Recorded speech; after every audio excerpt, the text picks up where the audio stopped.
nosotros hablamos de una reacción que está en equilibrio, por ejemplo, si tenemos una reacción que es de la forma A moles de A más B moles de B, que tenga esta forma, va a producir C moles de C más D moles de D. Habíamos estado trabajando hasta ahora en un tipo de reacción en la que teníamos claro que los reactivos se combinan entre sí, reaccionan y dan como resultado los productos. Pero resulta que en la vida real, en los procesos metabólicos, en los procesos industriales, en una gran parte de las reacciones químicas que ocurren, esto no funciona de manera directa, en una sola dirección exclusivamente.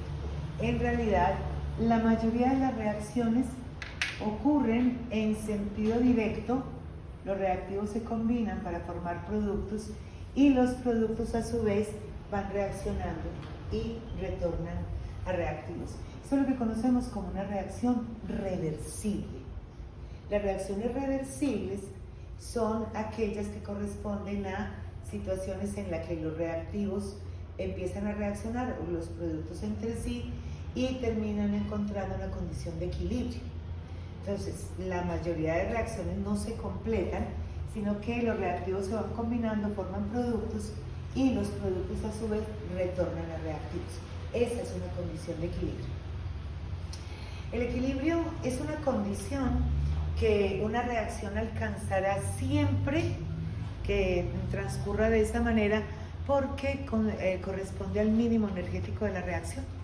Entonces, siempre que tenemos una reacción que está definida como que ocurre en equilibrio, va a llegar a la condición de equilibrio. Y la razón por la que llega es porque una de las características del equilibrio es que corresponde al mínimo energético. Entonces, siempre llega a esa condición de equilibrio. Hay otras condiciones particulares que corresponden al equilibrio. Por ejemplo, la condición de equilibrio no se alcanza en el momento en que los reactivos empiezan a reaccionar. Se alcanza un tiempo después, si aquí estuviéramos graficando, por ejemplo, concentración respecto al avance de la reacción, pues lo que encontraríamos es que los reactivos empiezan a consumirse mientras va transcurriendo el tiempo y una vez que los reactivos van dando como resultado los productos, pues empiezan a formarse y llega un momento en el que en este tipo de reacciones el equilibrio, esas concentraciones tanto de reactivos como de productos se hacen constantes, ¿cierto? Entonces, cuando la velocidad de los dos procesos opuestos se iguala, que definimos como velocidad de la reacción directa en relación con la velocidad de la reacción inversa, cuando las velocidades de esos procesos opuestos se igualan, se alcanza la condición de equilibrio. Y cuando van reaccionando a la misma velocidad que se forman los productos, estos van transformándose de nuevo en reactivos, pues lo que vamos a encontrar es que como resultado de esto, las concentraciones de los reactivos y de los productos permanecen constantes. Una vez que la reacción llega a su mínimo energético, encuentra la situación de máxima estabilidad y de ahí no se va a mover, ¿sí? Es como si tuviésemos un equilibrio, esto sería un equilibrio físico. Si tenemos un tazón y ponemos una bolita, una canica, ella se va a deslizar y va a empezar a moverse en ambas direcciones hasta que encuentre el estado de máxima estabilidad. Una vez que se encuentra ese mínimo energético, la reacción llegó a su punto ideal y ahí se va a quedar. Sin embargo, aquí estamos hablando de un equilibrio que sería estático. Encuentra su punto y ya. Pero el equilibrio químico tiene como característica que es un equilibrio dinámico, es decir, uno empieza a observar una reacción, por ejemplo, que sea coloreada y encuentra que empieza a cambiar el color en la medida en la que va transcurriendo la reacción. y empieza a observar cómo va cambiando ese color. Por ejemplo, si nosotros tenemos un compuesto que es rosa y que va a estar en equilibrio con un compuesto que es azul, uno empieza a ver cómo se va transformando ese color. Y hay un momento en el que ya no evidencia más cambio en el color en la reacción, pero eso no quiere decir que la reacción haya terminado. La reacción en equilibrio realmente no termina, porque seguirá permanentemente el proceso directo y el proceso inverso. Es más, cuando esto no ocurre, se rompe la condición de equilibrio, ¿sí? Entonces, los procesos van a continuar permanentemente. Todas estas reacciones en equilibrio, como les digo, tienen una gran importancia a nivel metabólico y a nivel industrial. Hacia finales del siglo XIX, 1800 ya, casi 1900, los científicos en el mundo lanzaron una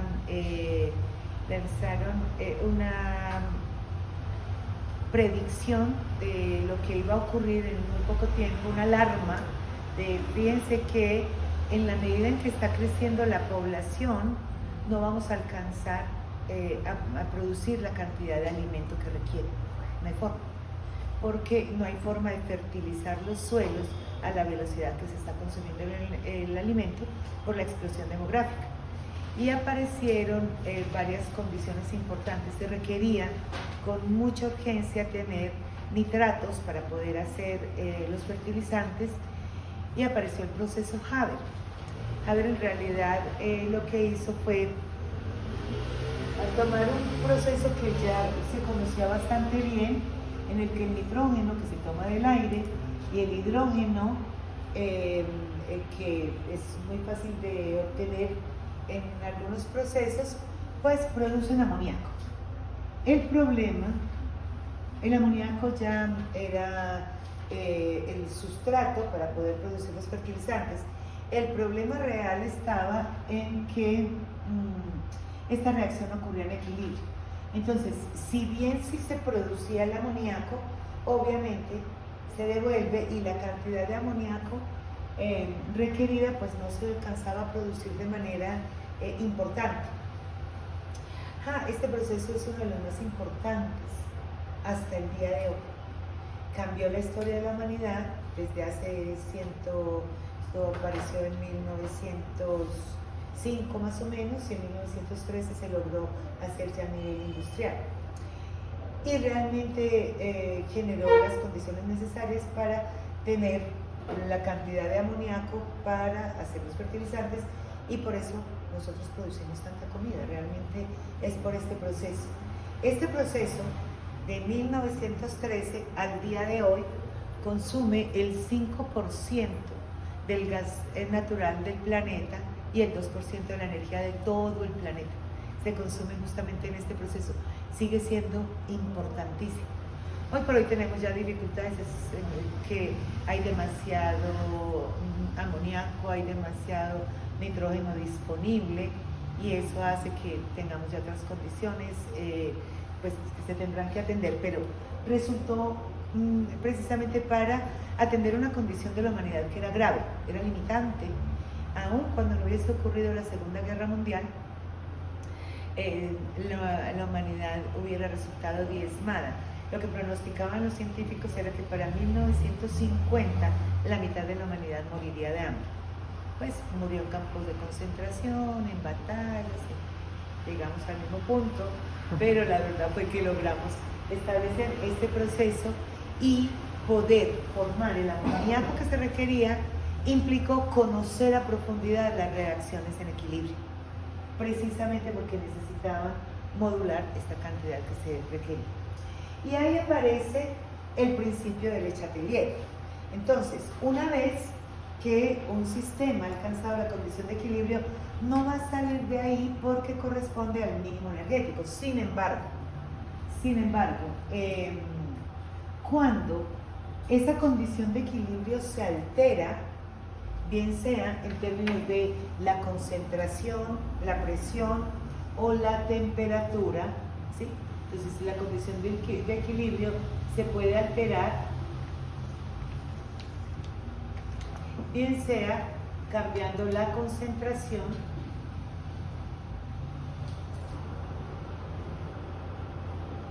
la presión del sistema o la temperatura. Esta es la manera de alterar un sistema en equilibrio.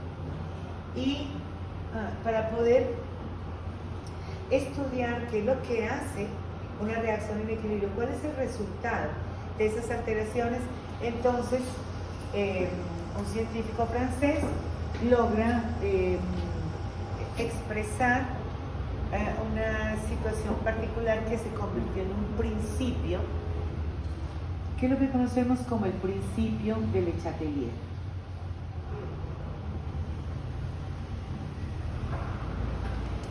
En resumen, podríamos decir que el principio de Le Chatelier enuncia que cuando un sistema que ha alcanzado la condición de equilibrio es sometido a una alteración, el sistema reaccionará de manera tal que minimice el efecto de la alteración para volver a la condición de equilibrio. ¿Por qué volver a la condición de equilibrio? Porque es el mínimo energético, es el estado más favorable para esa reacción. Esto lo podemos entender un poquito mejor si consideramos que cualquier reacción en equilibrio puede ser descrita a partir de la expresión de la constante, ¿cierto?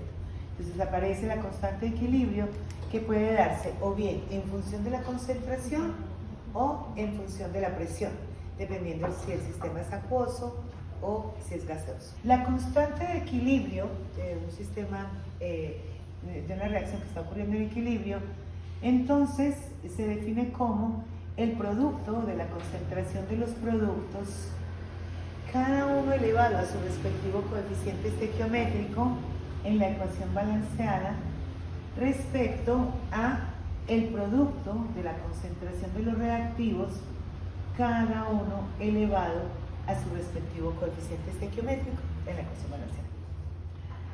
En la constante de equilibrio no participan especies que estén sólidas o acuosas, porque en realidad la constante es una constante termodinámica y lo que considera son actividades.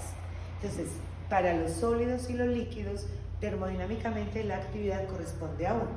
Por eso solamente considera las especies acuosas o gaseosas.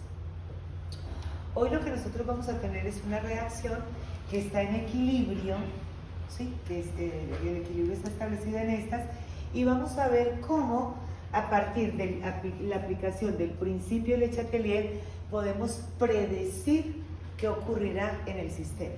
Y una vez que establezcamos las predicciones, haremos el experimento para ver si se cumple esa predicción o no, ¿sí?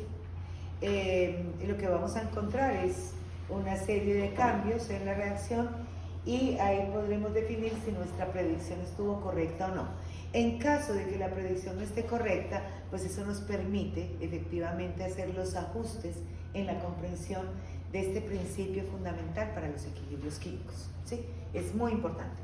Entonces, miren que la constante de equilibrio es una constante que relaciona productos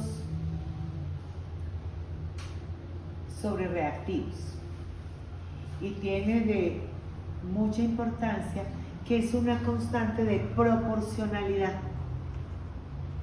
Entonces, cuando se cambia la concentración, bien sea de productos o de reactivos, el sistema evolucionará para volver a tener la condición de proporción que corresponde a la situación de equilibrio. Entonces, estos valores pueden cambiar, yo puedo cambiar estas concentraciones, sin embargo, la proporción que se establece entre estas llega a un punto en el que de nuevo encuentra una posición de equilibrio, ¿cierto? Va a estar buscando que esta proporción vuelva a ser la que corresponde al mínimo energético de la reacción, ¿sí? ¿Hasta ahí vamos bien? Ok.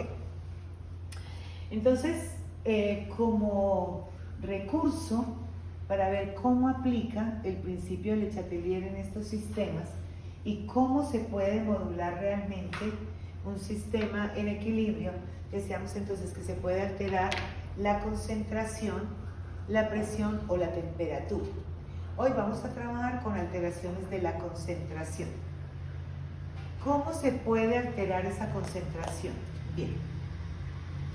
Entonces, en un sistema de equilibrio como el que teníamos descrito, la concentración se puede alterar bien sea agregando, ¿sí? Vamos a añadir, agregando reactivos, ¿sí? Yo puedo agregarle a esa reacción reactivos. En este caso de la reacción que habíamos planteado, pues los reactivos son A y B, entonces le podría agregar A y B o uno de los dos. Puedo agregar de los dos o puedo agregar uno solo. Y cuando se agregan reactivos, para volver a esta proporcionalidad de la que estábamos hablando, entonces la alteración consistirá en esto: la respuesta del sistema, que esta respuesta es la que podemos predecir a partir del principio de Chatelier. Cuando se agregan reactivos, entonces el sistema irá preferentemente en sentido directo. Decimos que va preferentemente, se va a privilegiar en este momento la reacción directa. Con mucha frecuencia decimos que se desplaza en sentido directo para consumir los reactivos que se fueron agregando, están de más. Y el resultado final, ¿sí? El resultado de la respuesta del sistema será que se aumentan los productos. Fíjense que como es proporcional, cuando aumentan los reactivos, si el resultado es que aumentan los productos, lo que vamos a encontrar es que la nueva posición de equilibrio se alcanzará cuando la proporción entre los productos y los reactivos sea la que corresponde a la proporción ideal para ese mínimo energético. También se pueden extraer o disminuir los reactivos, pues A y o B, cualquiera, los dos o cualquiera de los dos. Y en el caso de que tengamos una reacción en la que se están extrayendo los reactivos, pues la respuesta del sistema será ir preferentemente en sentido inverso, lo que hará que se disminuyan los productos para poder aumentar la concentración de los reactivos y de esta manera minimizar el efecto de la alteración. Lo que dice el principio de Chatelier es que el sistema responderá minimizando el efecto de la alteración para volver a la condición de equilibrio. Podemos hacer lo mismo con los productos. También se puede agregar productos, que no es realmente muy común, y el sistema evolucionará en sentido inverso para consumir los productos y terminará aumentando los reactivos. O lo que sí es muy común en ese tipo de procesos, como el del amoníaco que les contaba ahora, el producto se puede ir sacando paulatinamente y de esa manera se obliga al sistema que vaya en sentido directo. Esa es la forma en que se aumenta la producción. ¿Cómo se pueden extraer los reactivos? Excelente pregunta, la mejor pregunta. Por ejemplo, cuando hablábamos ahora de la síntesis del amoníaco, todo ese sistema, el sistema diseñado para esto, en las plantas de síntesis de amoníaco, pues lo que se lleva es el amoníaco hasta fase de vapor, ¿sí? Y después simplemente por licuefacción de ese gas se va extrayendo despacio para que no se pierda la condición de equilibrio, pero obligándolo a que vaya hacia producto, ¿cierto? Entonces uno puede extraer de esta manera el producto. En el caso de los reactivos, uno puede ponerlos a participar en una reacción en la que también se consuman. Entonces vamos a ver particularmente en el experimento que vamos a ver hoy, qué es lo que ocurre. No podemos olvidar estos principios que nos definirán qué va a pasar. Bueno, entonces vamos a utilizar para hacer el experimento el equilibrio que se establece entre el ion cromato. Ese ion lo vamos a obtener de una solución acuosa de una sal. Vamos a tener cromato de potasio y hacemos una solución acuosa y listo. ¿sí? Fíjense que aquí está, como es una sal, entonces va a ser soluble y vamos a tener el ion cromato en este caso. Okay. Esto ocurre en medio ácido.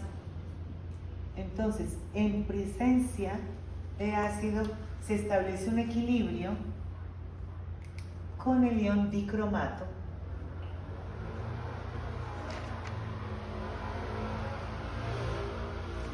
y se produce agua. La estequiometría, y van a tener que tener en cuenta esto para la resolución de sus preguntas, la estequiometría en esta reacción nos queda entonces de esta manera, ¿sí? Fíjense que esta es la ecuación iónica, pero está ocurriendo en equilibrio. Por eso hablamos de equilibrio iónico, generalmente hablamos de equilibrio químico cuando se refiere a moléculas. Y en este caso, pues el equilibrio se va a establecer entre estos iones. El potasio en cada caso va a participar como un ion espectador, va a estar ahí acompañando la sal. Lo que nos permite esta reacción es a partir de la observación del color, saber si van preferentemente en sentido directo o en sentido inverso, porque como vimos ahora, este cromato es amarillo. Yo tomo simplemente una sal de cromato, que es amarillo, y una sal de dicromato pues tendrá este color, es naranja. Entonces, estos colores, la diferencia en estos colores nos va a permitir saber si el equilibrio está preferentemente en sentido directo o en sentido inverso, ¿sí? Ok, pueden ser una sal de potasio, de sodio, y vamos a tener esta diferencia en los colores que nos va a permitir saber esto. Bueno, si atendemos lo que habíamos indicado en este caso, entonces si yo agrego reactivos, pues vamos a tener más productos, y si agrego productos voy a tener más reactivos. Yo podría agregar, por ejemplo, más cromato, ¿sí? Y observaría qué es lo que va ocurriendo. Sin embargo, si tengo solamente la presencia de cromato, pues este equilibrio requiere esta condición ácida. Y esta acidez se puede modular muy fácil